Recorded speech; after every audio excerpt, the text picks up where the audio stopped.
శ్రీమద్భాగవతం శ్రీమద్భాగవత గ్రంథానికి నమస్కారం. నిగమకల్పతరోర్గళితం ఫలం సుఖముఖాదమృతద్రవ సంయుతం పిబత భాగవతం రసమాలయం ముహురహో రసికా భువి భావుకాః. శ్రీసుఖయోగీంద్రుల వారికి నమస్కారం. యం ప్రవ్రజంతమనుపేతమపేతకృత్యం ద్వైపాయనో విరహకాతర ఆజుహావ పుత్రేతి తన్మయతయా తరవో వినేదుః తం సర్వభూతహృదయం మునిమానతోస్మి.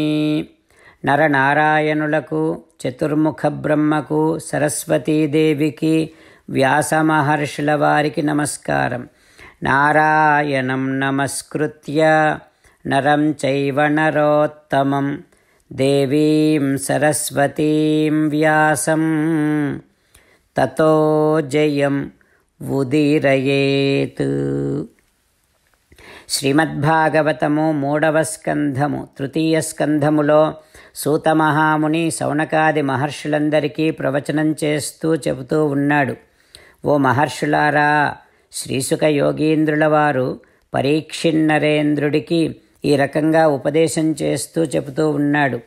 ఓ పరీక్షిన్నరేంద్ర, మైత్రేయుడు విదురుడికి శ్రీమద్భాగవతాన్ని ఉపదేశం చేస్తూ ఈ రకంగా చెబుతూ ఉన్నాడు. ఓ విదురా, చతుర్ముఖ బ్రహ్మ మొదటి 50 సంవత్సరములను పూర్వార్ధం అని అంటాం.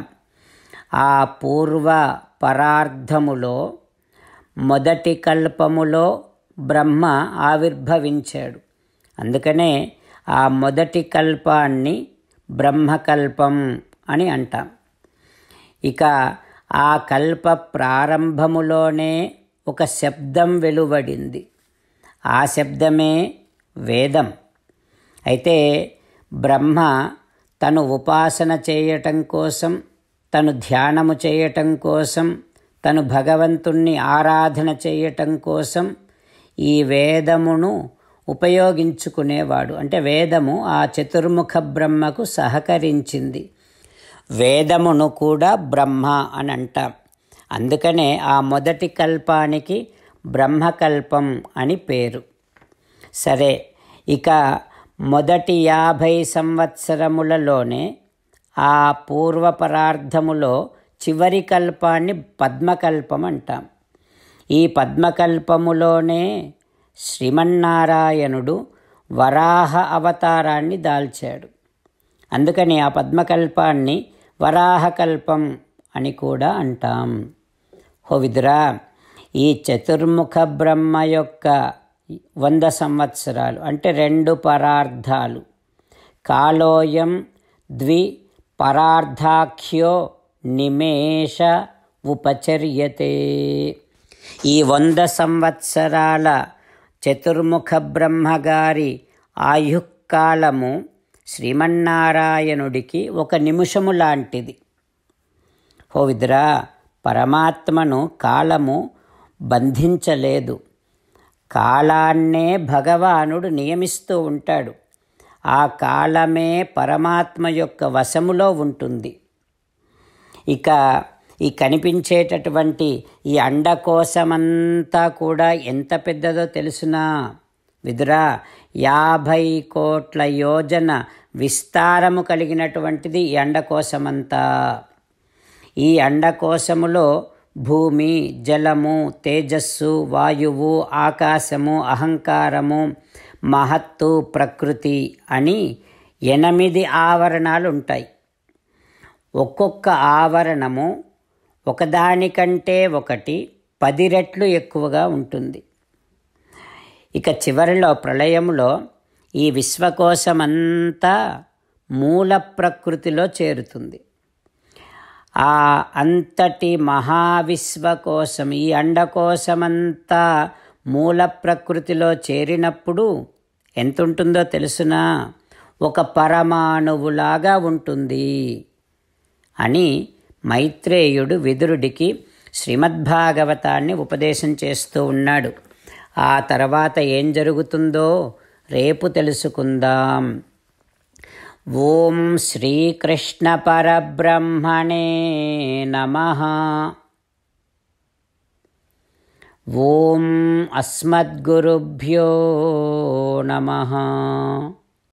అంతేకాకుండా మనం ప్రతిరోజు శ్రీమన్నారాయణుడికి ఒక 8 పనులు చేస్తాం అని మాట ఇద్దాం.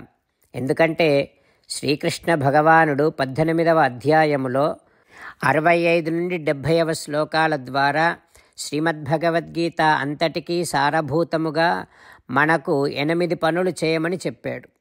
అలా చేస్తే చాలు, నేను మిమ్మల్ని అన్ని విధాలుగా రక్షిస్తా అని ప్రమాణపూర్వకముగా ప్రతిజ్ఞ కూడా చేశాడు. అందుకని శ్రీమద్భగవద్గీతను అంతటినీ విన్న తర్వాత అర్జునుడు కూడా చివరకు కరిష్యే వచనం తవ, కృష్ణ నువ్వు చెప్పినట్టే చేస్తా అని అన్నాడు. కనుకనే భగవానుడు అర్జునుడికి అన్ని విధాల విజయాన్ని అందించాడు. మనం కూడా ప్రతిరోజు శ్రీమన్నారాయణుడికి ఆ రకంగానే మాట ఇద్దాం. 8 పనులు చేస్తాం అని మనము మాట ఇస్తే అది అష్టాక్షరీ మహామంత్ర జపము చేసినటువంటి ఫలితాన్ని మనకు ప్రతిరోజు ఇస్తుంది. ఇట్లా మాట ఇవ్వటం కంటే గొప్ప పూజ, యజ్ఞము, తపస్సు మరొక్కటి లేనే లేదు. అందుకని నేను అంటూ ఉంటాను, మీరు మనస్సులో భావిస్తూ ఉండండి. ఈ రకంగా మనము మాట ఇస్తూ ఉంటే శ్రీకృష్ణ భగవానుడి ముఖారవిందములో కలిగేటటువంటి ఆనందాన్ని మనం ప్రతిరోజు దర్శిద్దాం, ఆస్వాదిద్దాం. జై శ్రీమన్నారాయణ. హో శ్రీమన్నారాయణ, నువ్వు చెయ్యమన్నట్టే నేను నిన్నే సంతతము ధ్యానము చేస్తూ ఉంటా. హో శ్రీమన్నారాయణ, నువ్వు చెప్పినట్టే నేను నీ భక్తుడిగానే ఉంటా. హో శ్రీమన్నారాయణ, నువ్వు చెయ్యమన్నట్టే నేను నా విధులను, కర్తవ్యాలను నీ సేవగా, నీ తృప్తి కోసమనే సక్రమంగా నిర్వర్తిస్తూ ఉంటా. హో శ్రీమన్నారాయణ, నువ్వు చెప్పినట్టే నేను నీవాడిని అనే మహావిశ్వాసముతో నీకే నమస్కరిస్తూ ఉంటా. హో శ్రీమన్నారాయణ, మామేకం శరణం వ్రజ, నన్ను ఒక్కడిని మాత్రమే శరణు వేడుకో అని నువ్వే అన్నావు కనుక నేను నిన్ను ఒక్కడిని మాత్రమే శరణు వేడుకుంటా. హో శ్రీమన్నారాయణ, మా శుచః, ఇక దుఃఖించకు అని నువ్వే నాకు భరోసా ఇస్తున్నావు కనుక నేను ఇక దుఃఖించను. హో శ్రీమన్నారాయణ, నువ్వు చెప్పినట్టే నువ్వు నా కోసమని అనుగ్రహించినటువంటి శ్రీమద్భగవద్గీతను ప్రతిరోజు కనీసము 1 శ్లోకాన్నైనా జ్ఞాపకం చేసుకుంటూ శ్రీమద్భగవద్గీతను అనుసంధానము చేస్తూ ఉంటా.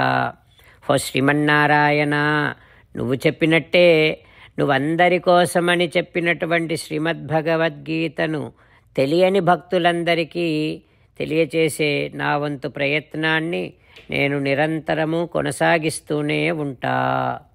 హో శ్రీమన్నారాయణ, నేను నువ్వు చెప్పినట్టే చేస్తా, నీకు నచ్చినట్టే ప్రవర్తిస్తా, నీకోసమే పని చేస్తూ ఉంటా. కరిష్యే వచనం తవ. జై శ్రీమన్నారాయణ. భక్తులకు ప్రత్యేకమైనటువంటి విజ్ఞాపన.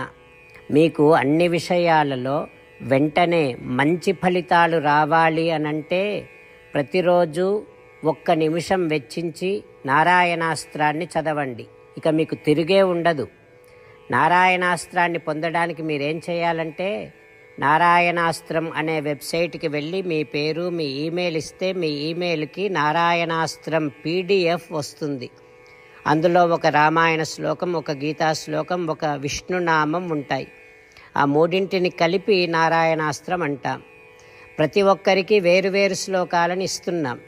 ఆ రకంగా ఎవరి శ్లోకాన్ని వారు ప్రతిరోజు తప్పనిసరిగా చదవటం వలన ప్రతిరోజు ప్రతి 24,000 భక్తులతో ఒకసారి సంపూర్ణ రామాయణ పారాయణ, 33 సార్లు శ్రీమద్భగవద్గీత పారాయణ, 24 సార్లు శ్రీ విష్ణు సహస్రనామ స్తోత్ర పారాయణ జరుగుతుంది.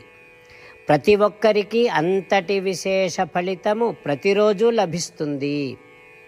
అందుకని మీరు మీ కుటుంబ సభ్యులు అందరూ ఒక్కొక్కరు ఒక్కొక్క నారాయణాస్త్రాన్ని వెంటనే పొందండి. జై శ్రీమన్నారాయణ.